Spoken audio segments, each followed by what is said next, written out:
Assalamualaikum warahmatullahi wabarakatuh. Halo semuanya, pada video kali ini saya Hidayatul Aini dari Program Studi Pendidikan Agama Islam akan mempresentasikan jawaban saya untuk tugas ujian tengah semester pada mata kuliah pembelajaran Al-Quran Hadis di Madrasah. Saya harap video ini dapat dipahami dengan baik. Langsung saja kita masuk pada soal yang pertama. Soal yang pertama adalah, menurut saudara bagaimana hubungan konsep dasar pembelajaran dengan standar, dengan tujuan dan standar kompetensi? Jelaskan. Jawaban saya adalah, menurut saya konsep dasar pembelajaran memiliki hubungan atau kaitan yang erat dengan tujuan dan standar kompetensi pembelajaran, di mana konsep dasar pembelajaran berperan sebagai landasan filosofis, teoritis, serta pedagogis untuk merancang kegiatan pembelajaran yang efektif. Tujuan pembelajaran pada dasarnya mengarah pada pembentukan karakteristik siswa yang bisa memahami, menghayati, serta mengamalkan pembelajaran atau ajaran Al-Quran Hadis dalam kegiatan sehari-hari. Sedangkan standar kompetensi berfungsi sebagai tolak ukur tercapainya tujuan pembelajaran yang dirancang berdasarkan konsep dasar pembelajaran tersebut. Dengan demikian, perumusan tujuan dan standar kompetensi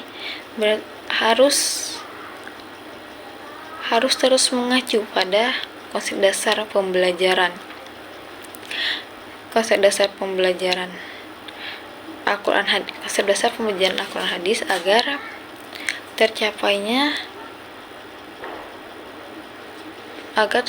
pembelajaran yang efektif dan inovatif. Bisa dikatakan juga bahwa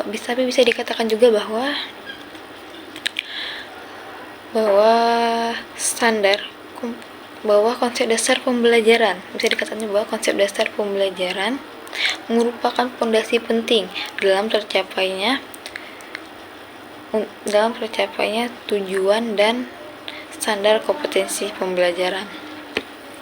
Selanjutnya kita masuk pada pertanyaan kedua. Pertanyaan kedua adalah, apa yang kamu ketahui tentang silabus, TP dan ATP, dan kurikulum, serta bagaimana hubungan keduanya?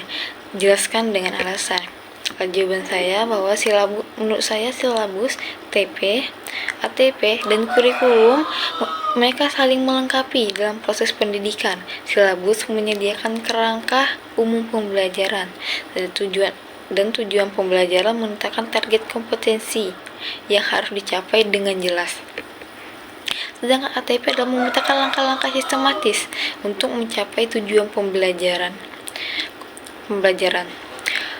Komponen-komponen tersebut menurut saya sangat krusial dalam kurikulum, di mana ketiganya saling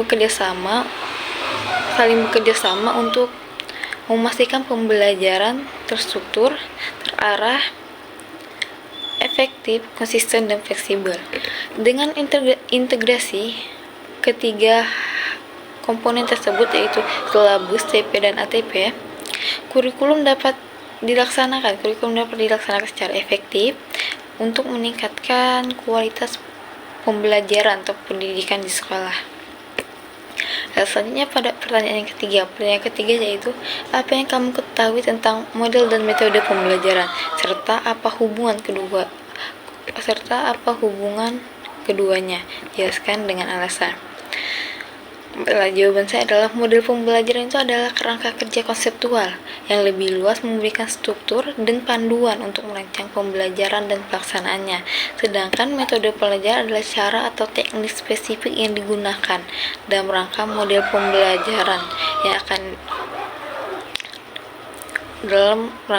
pembelajaran yang digunakan untuk mencapai tujuan pembelajaran yang telah ditetapkan.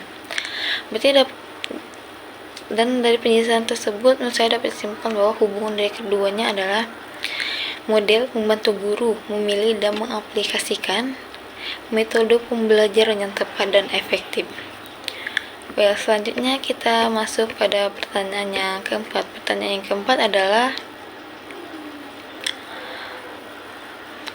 Apa perbedaan sumber dan media pembelajaran, serta bagaimana hubungan keduanya? Jelaskan dengan alasan.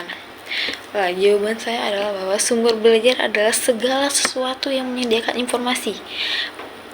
Segala informasi yang bisa digunakan untuk belajar, bisa dari wawasan, pengalaman, jurnal, dan lain sebagainya. Atau bisa dikatakan juga bahwa sumber belajar merupakan sebuah referensi dari sebuah materi atau pembahasan yang akan dibahas dalam kegiatan belajar mengajar.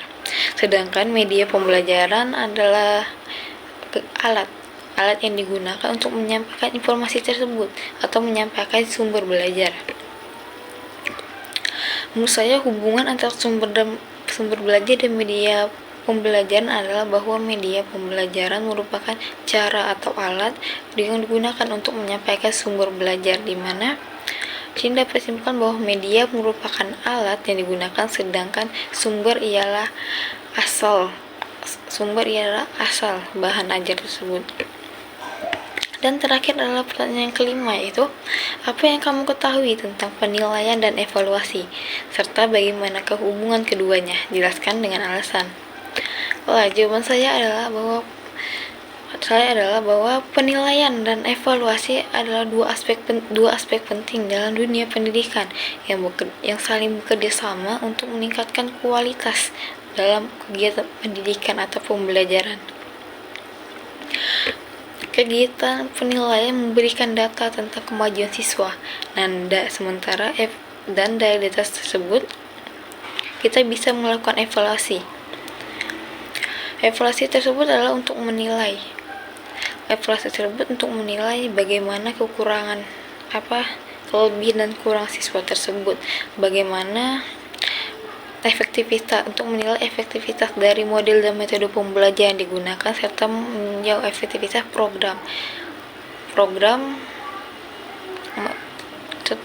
efektivitas program pembelajaran yang digunakan atau yang diaplikasikan. Serta ini juga bisa, dan dari data tersebut juga kita bisa mengevaluasi dengan membuat keputusan yang tepat. Dari data penilaian dapat tadi, kita bisa mengevaluasi, dan dari evaluasi tersebut kita bisa membuat keputusan yang baik dan tepat. Pada intinya itu keduanya saling melengkapi. Kedua hal tersebut saling melengkapi untuk memastikan sistem pendidikan yang responsif dan efektif. Dan tambahan lagi pada jawaban soal nomor 4, pada dasarnya sumber dan media, jawaban nomor 4 tadi, pada dasarnya sumber dan media itu merupakan suatu hal yang saling berkaitan erat. Mereka tidak bisa dipisahkan pada dasarnya, karena pada dasarnya sumber bisa juga menjadi media, dan media bisa juga menjadi pada dasarnya sumber bisa juga menjadi media, di mana seorang guru bisa di mana contohnya ada seorang guru bisa juga menjadi media, bisa juga menjadi sebuah sumber. Baiklah, sekiranya itu jawaban dari saya. Bila ada salah kata, saya mohon maaf. Saya harap jawaban saya mudah dipahami. Karena itu saya akhiri. Wabillahi taufiq wal hidayah. Wassalamualaikum warahmatullahi wabarakatuh.